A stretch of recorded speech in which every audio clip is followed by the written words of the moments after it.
All right, live pictures right now in South Carolina where the Majority Whip, Congressman James Clyburn, is speaking. You could see that there are signs there for the former Vice President of the United States, Joe Biden. He is there as well. Let's listen.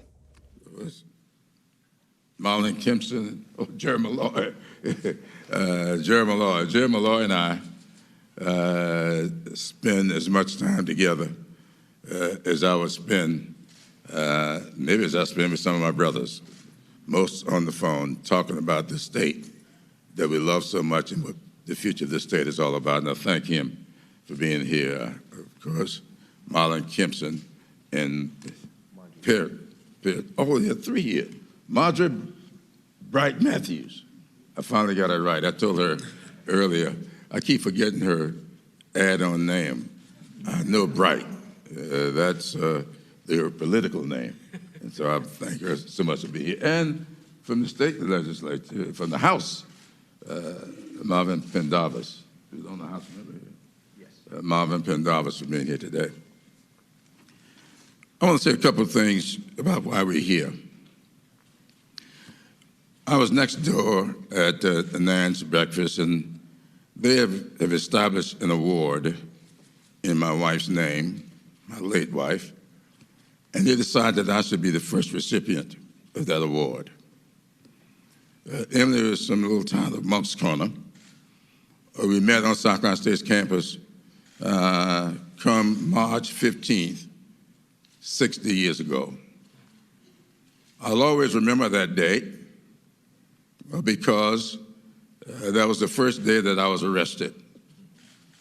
And I met her in jail on that day. About 18 months later, we were married. Stayed married for 58 years. We talked about the state that we love so much. I remember her telling me about her experiences, walking 2.5 miles to school every morning, 2.5 miles back home every afternoon. Little 22-acre farm. She learned how to drive in a pickup truck. She came to South Carolina State in that pickup truck with her luggage on the bed. How her father would walk from Monk's Corner to Somerville to work in the off-season, cutting pulpwood. We talked about what our parents sacrificed for us and what we owed to our children and all other children similarly situated. We often talked about the leadership of this country. And there's nobody who Emily loved as a leader in this country more than she loved Joe Biden. And we talked about Joe all the time. And so, as I was trying to make up my mind what I should do and when I should do it, I was informed that my accountant had passed away. And his funeral was last Friday in the rural part of Richland County. I went to the funeral. I got there about 30 minutes early. And I was walking around speaking to people, many of whom I had not seen in a long time, and I spoke to them, and there was an elderly lady in her upper 80s sitting on the front pew of the church, just a few seats away from the coffin. And she looked at me and she beckoned to me. Didn't say a word, just beckoned. I went over to her. She says, lean down. I need to ask you a question. And I leaned down. And she said, you don't have to say it out loud. But you just whispered into my ear. Who are you going to vote for next Saturday? I've been waiting to hear from you. I need to hear from you. This community wants to hear from you.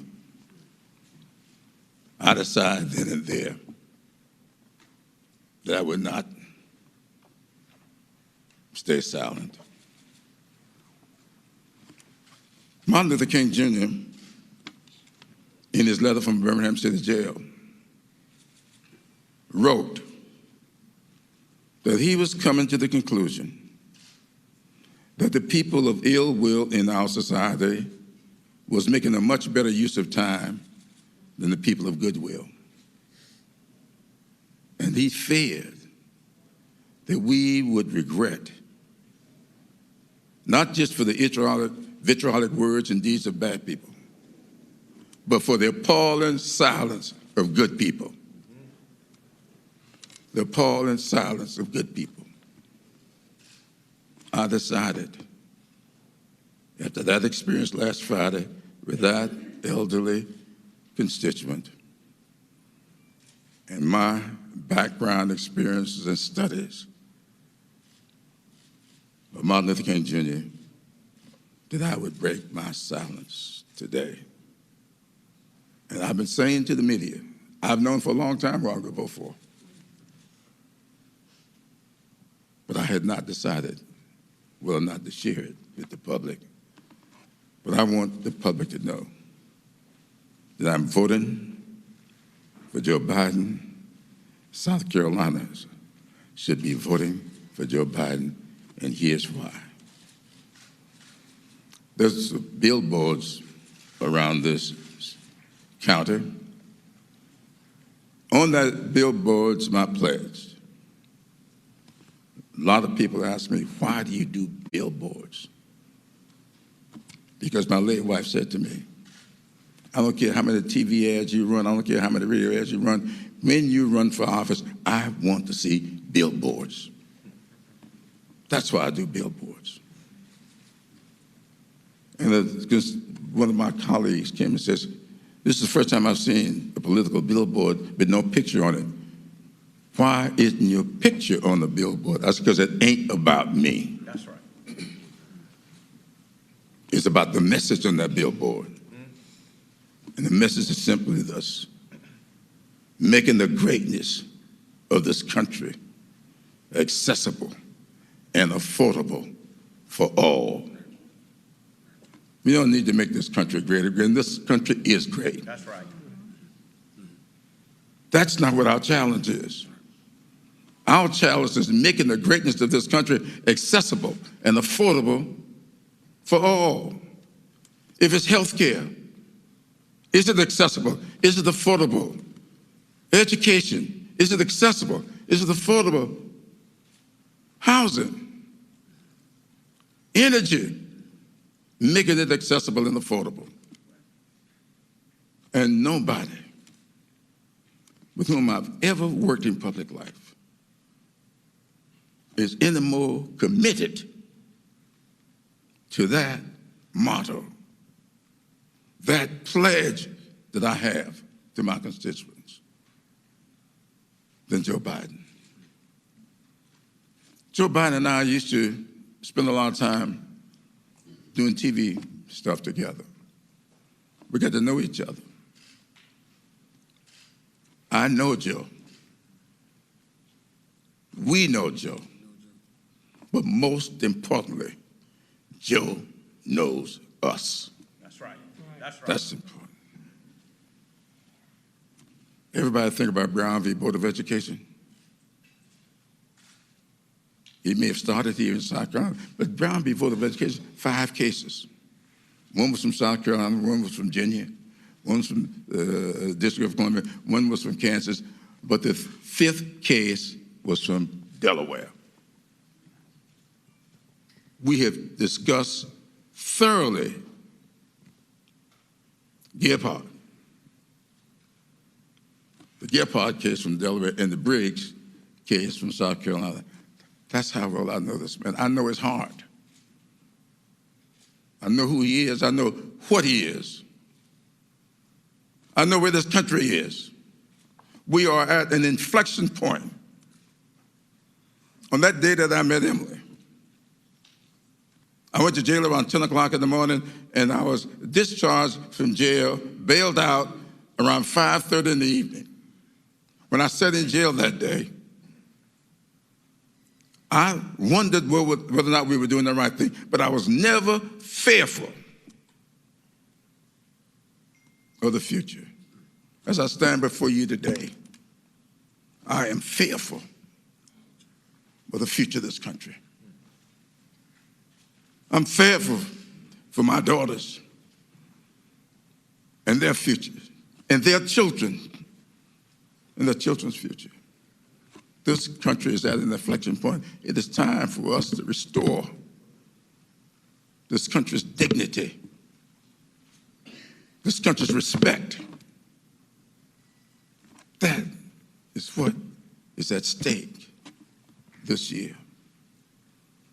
And I can think of no one better suited, better prepared.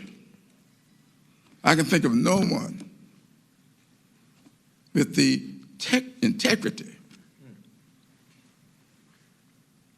no one more committed to the fundamental principles that make this country what it is.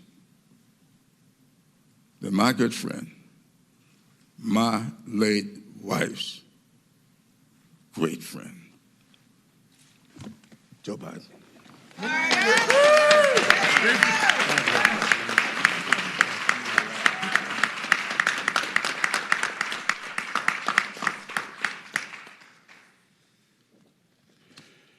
It's hard to know what to say. For real. You know, Jim, as you were talking about those billboards, when I ran for the first time for the United States Senate, my deceased wife wanted us to have billboards, for real. And the billboard that she came up with had one saying on it: for all our families. For all our families. Well, Jim, you and Miss Emily have been... All right, you've been watching live from Charleston, South Carolina. Representative James Clyburn, who's sort of a kingmaker in the state, is endorsing former Vice President Joe Biden for the presidency of the United States. The former vice president is now speaking. We'll continue to monitor what he says.